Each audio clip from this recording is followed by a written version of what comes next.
Hello again, and welcome back to the Allan Kardec USA channel. Here we will mostly discuss the Spiritist doctrine and the works of Allan Kardec. My name is Ciso. I wanted to clear up something about the last video I did here. In that video, I spoke about whether or not the spirits are watching us during our most private and intimate moments. I explained how spirits are always everywhere and they see everything, but they have zero interest in your intimate affairs.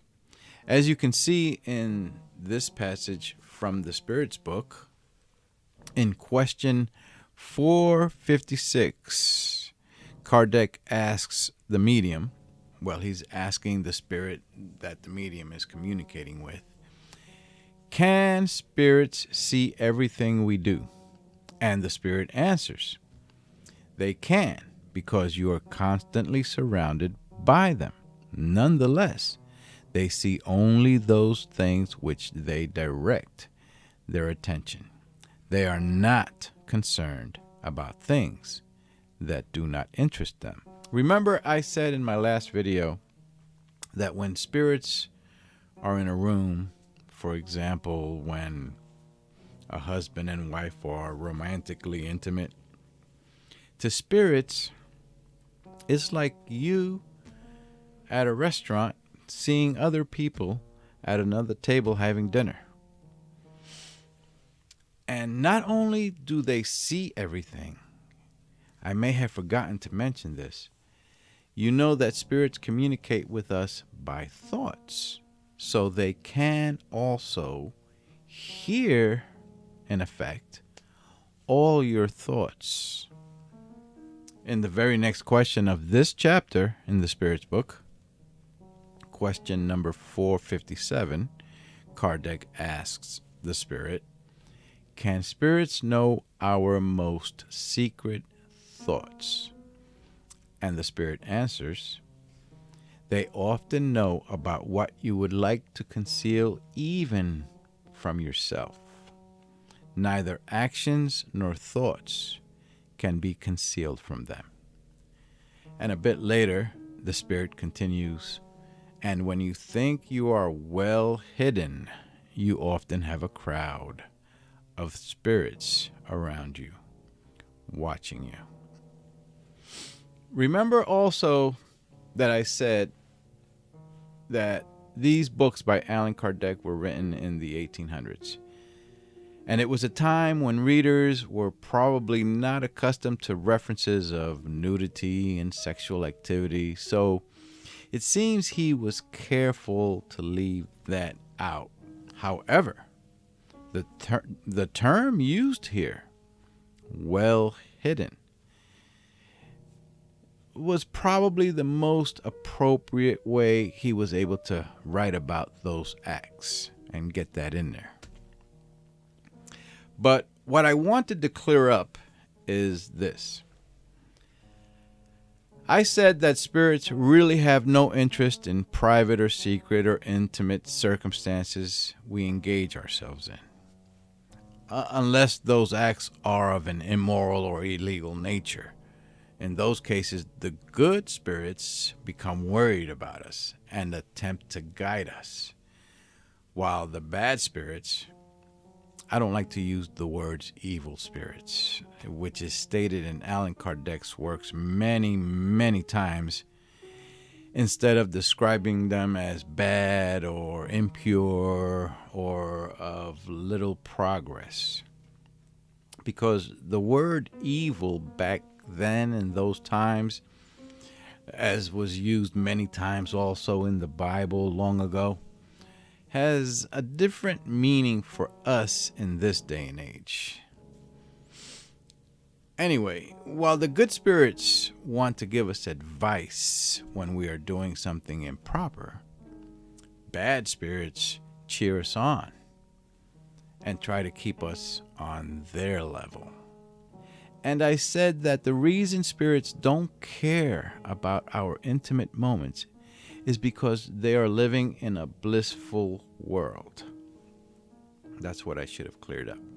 They are glad to have gotten rid of their heavy, gross flesh and bones and organs, and are greatly enjoying that freedom. However, that is not the case with suicides. People who intentionally end their own lives before their time on this earth was supposed to end do not get to enjoy that freedom.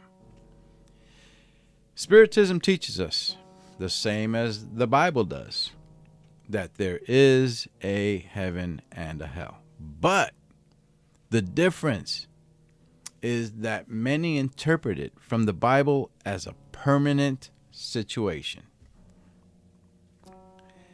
depending on which one you go to after you die.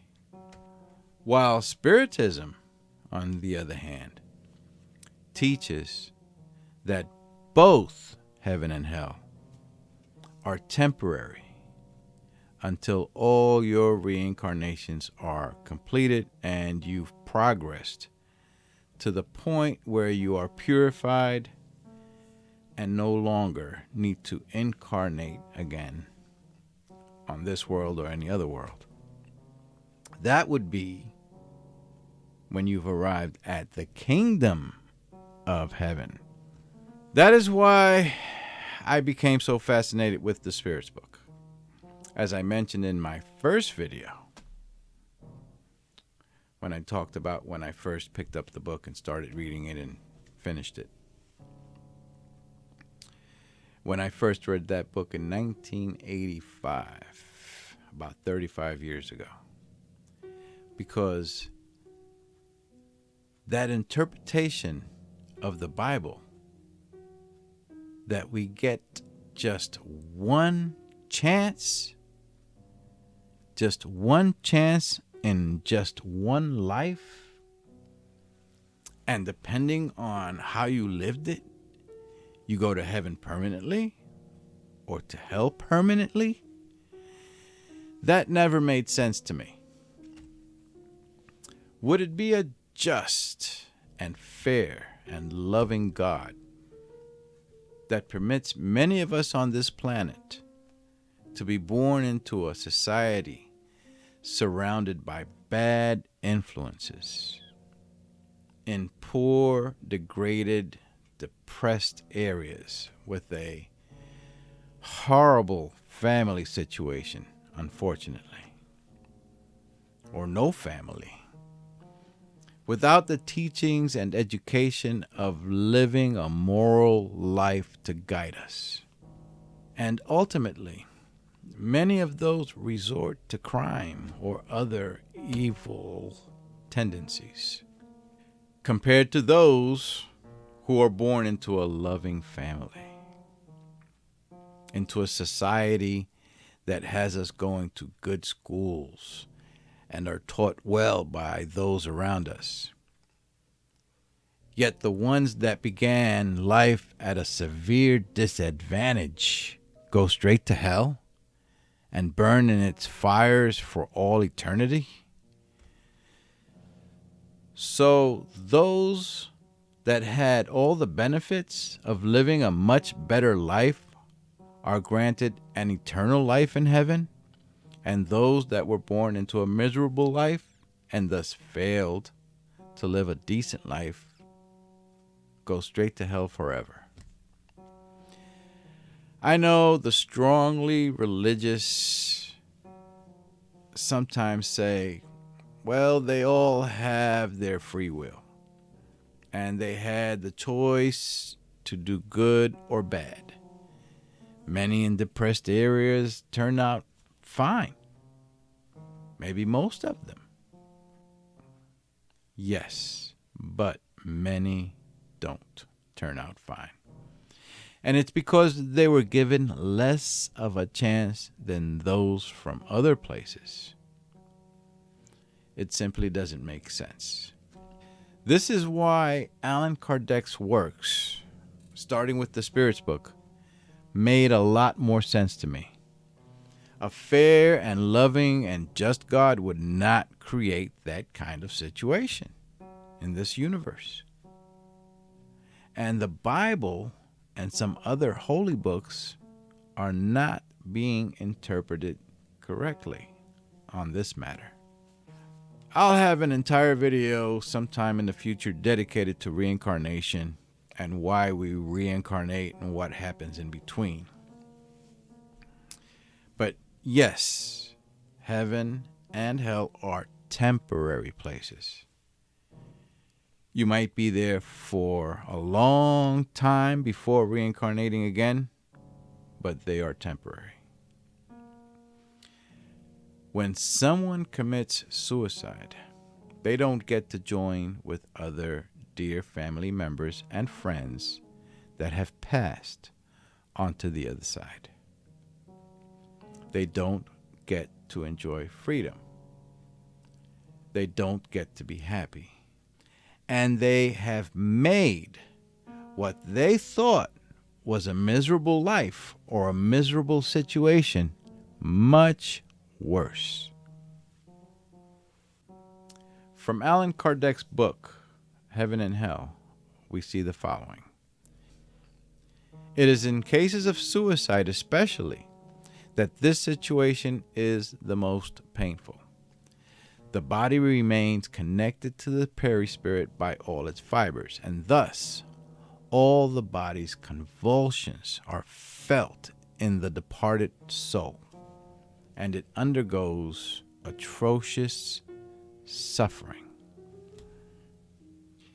Here in the Gospel According to Spiritism by Allan Kardec, he describes exactly what I was just saying. Those who have studied Spiritism, the Spiritists, have several reasons why they should stay away from the idea of suicide. They have the certainty of a future life in which they know that their happiness will be in proportion to their unhappiness and the level of resignation they had while on earth.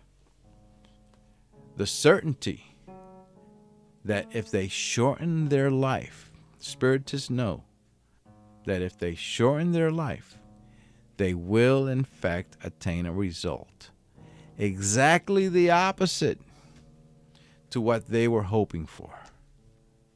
That they will free themselves from one evil only to incur one that is worse by committing suicide, longer and more dreadful. That they are fooling themselves if they believe that by killing themselves they will go to heaven more quickly. That suicide is an obstacle.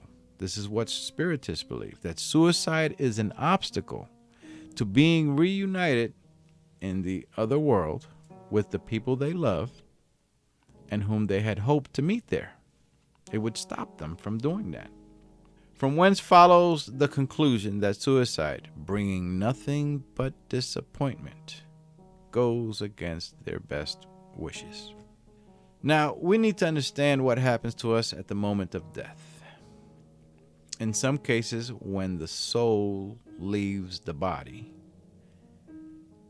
it is now a spirit, your spirit. You do know that soul and spirit is the same thing.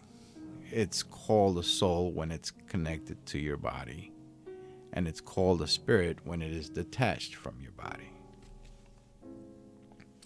When the soul is first detached, many times it is in a state of confusion, not really understanding what just happened. And with suicide, it's worse. Here we see, in violent deaths, such as suicide or execution, the spirit is surprised and astonished. It does not believe itself to be dead. It stubbornly persists in asserting that it has not died. Moreover, it sees its body lying there and knows who it belongs to, but does not understand that it is now separated. It seeks out loved ones who are still alive around them and speaks to them, but can't understand why they cannot hear it. And then we have this. When death finally occurs, the separation is almost instantaneous. Studies have shown that the sensations that exist between the soul and the body in some individuals can be extremely painful. The spirit may even experience the horror of decomposition, the horror of watching your body rot. Such is the case with certain kinds of death, suicide, for example. And sometimes you are not just watching your body rot, you are feeling it. Experience has taught us that the perispirit disengages itself more or less slowly from the body at the moment of death. During the first few moments, the spirit does not comprehend its situation. It does not think it has died because it feels alive. It sees its body at its side and knows that it is its own, but does not understand why they are separated. This state lasts as long as there is a link between the body and the perispirit. A spirit that has committed suicide once said to us, "No, I'm not dead," and added, "Yet I can feel the worms, the maggots, devouring me." Now, I mentioned earlier that heaven and hell is temporary, but let's not confuse that with a very short time that can be easily endured if you are watching your body rot and feeling the maggots eating it up. That is hell. And it will last a very, very long time.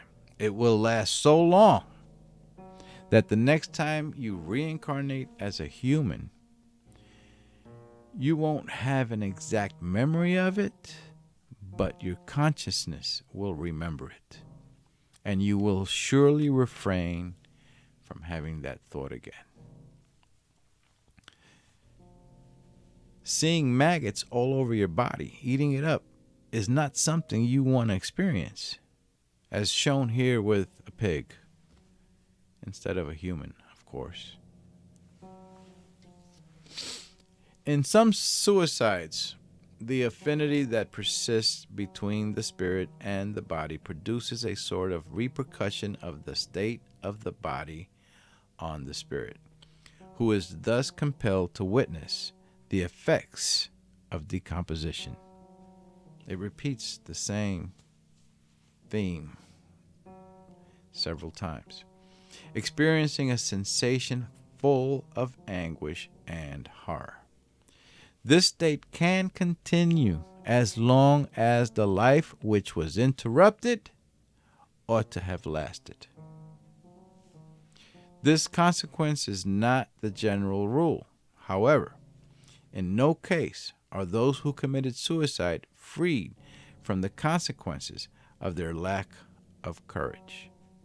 Sooner or later, they will expiate this wrong in one way or another.